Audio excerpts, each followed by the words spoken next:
Hi, I'm Brandon, and today I'm going to teach you English with a story that changed my life. This is shadowing practice, so you can repeat after me. I'll pause after each sentence, so you can speak with me. Today's story is called From Fear to Confidence. It's all about a shy boy who was afraid to speak in class, but took one small challenge every single day, ready to learn English. Through stories, feelings, and real conversation, let's begin. Right here on Deep Down Books.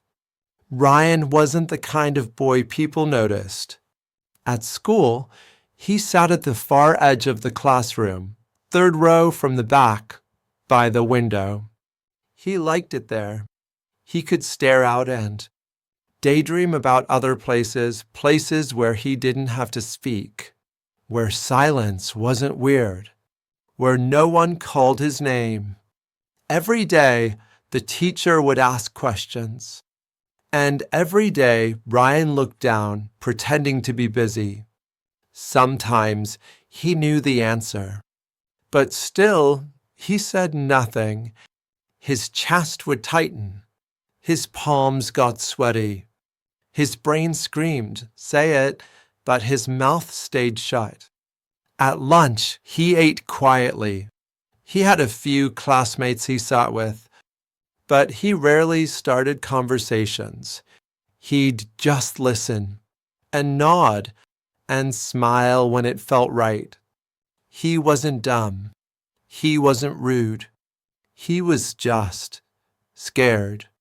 Scared of being laughed at. Scared of being seen. Scared of his own voice. One chilly Monday morning, Ms. Patterson, his English teacher, did something that changed everything. She didn't call on Ryan. She didn't force him to talk. Instead, she did something much simpler. She looked at him, not the way teachers look when you're not paying attention. No, she looked with soft eyes, like she understood. After class, she quietly walked over to his desk. "Ryan," she said gently, "can I ask you something?" He nodded slowly, heart pounding. "I noticed you don't like speaking in front of others. Is that because you're shy or because you're afraid?" He looked down and whispered, "Both." Ms. Patterson smiled and said, "Would you try something for me?" "What?" "Something small. Each day, I'll give you one tiny speaking challenge. Just a few words. No pressure. No audience." Ryan blinked. "Why?" "Because," she said, "you have something worth saying. And I want to help you find your voice." Something about her voice, the way she said it, felt safe. For the first time in a long time, Ryan nodded and said, "Okay." The next day, Ryan found a sticky note on his desk. It read, "Today's challenge. Say, 'Good morning, Miss Patterson,' loud enough for me to hear." He stared at the note like it was a bomb. It sounded so simple, but for Ryan, it felt like climbing a mountain. All morning, he practiced in his head. "Good morning, Miss Patterson. Good morning.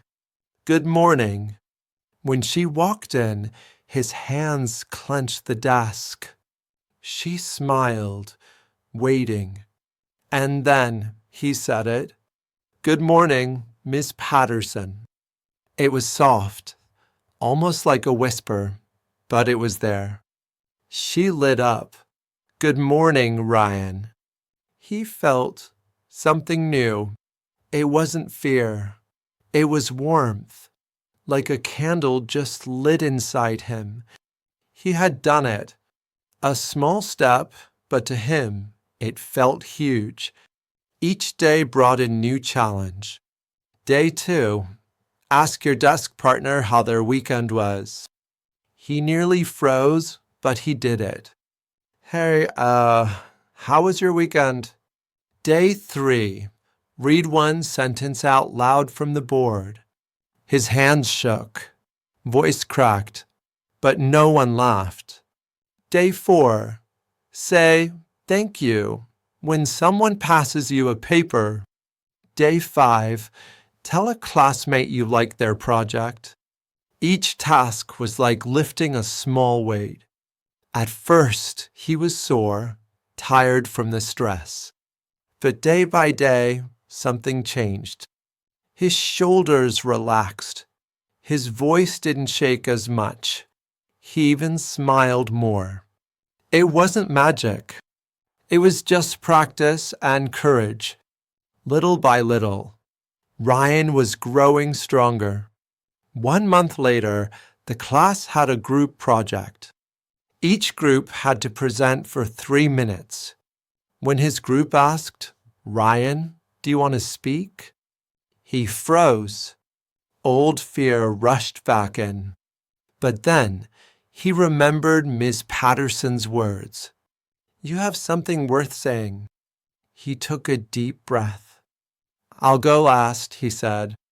I'll just read the last slide. On presentation day, his heart thudded like a drum. The class felt so big.